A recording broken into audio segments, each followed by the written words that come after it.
السلام علیکم ورحمۃ اللہ وبرکاتہ۔ کیا طلاق دینا جائز ہے؟ قرآن و حدیث میں ہمیں کچھ ایسی صورتیں ملتی ہیں کہ جن میں طلاق مرد دے سکتا ہے۔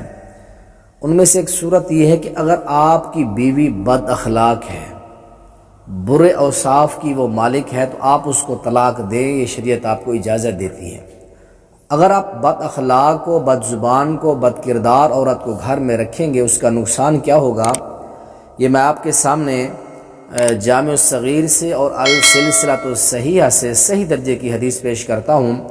رسول ہاشمی فرماتے ہیں، حدیث کے راوی حضرت ابو موسیٰ اشعری ہیں، نبی علیہ السلام نے فرمایا کہ ثلاثۃ یدعون اللہ عز وجل فلا یستجاب لهم، تین لوگ ایسے ہیں کہ جن کی اللہ تعالیٰ دعا قبول نہیں فرماتے۔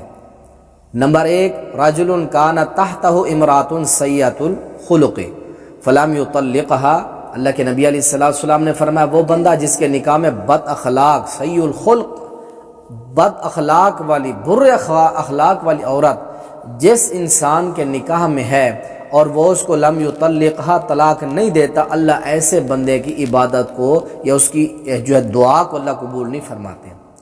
اب یہ صحیح درجے کی روایت ہے، السلسلۃ الصحیحہ کے اندر اور جامع صغیر کے اندر یہ صحیح درجے کی روایت ہے۔ اور دوسرا بندہ برجل کان له علی رجل مال فلم یشہد علیہ، کہ اگر کسی بندے نے کسی دوسرے سے قرض لینا ہے، پیسہ لینا ہے، لیکن وہ اس کے اوپر گواہ کسی کو نہیں بناتا، ایسے بندے کی بھی دعا اللہ قبول نہیں فرماتا۔ جب بھی کاروبار کریں، لین دین کریں، کسی کے ساتھ لین دین ہو تو آپ گواہ ضرور بنا لیں، اگر گواہ نہیں بناتے آپ تو آپ کی دعا بھی قبول نہیں ہوتی۔ نمبر تین، فرمایا کہ وہ آدمی ورجل عطا سفیہن مالہ، جو بے وقوف انسان کو اپنا مال تھما دیتا ہے۔ اور اللہ قرآن میں کیا فرماتے ہیں، وَلَا تُؤْتُوا السُّفَهَاءَ أَمْوَالَكُمْ، اپنا مال بے وقوفوں کو نہ دیا کرو۔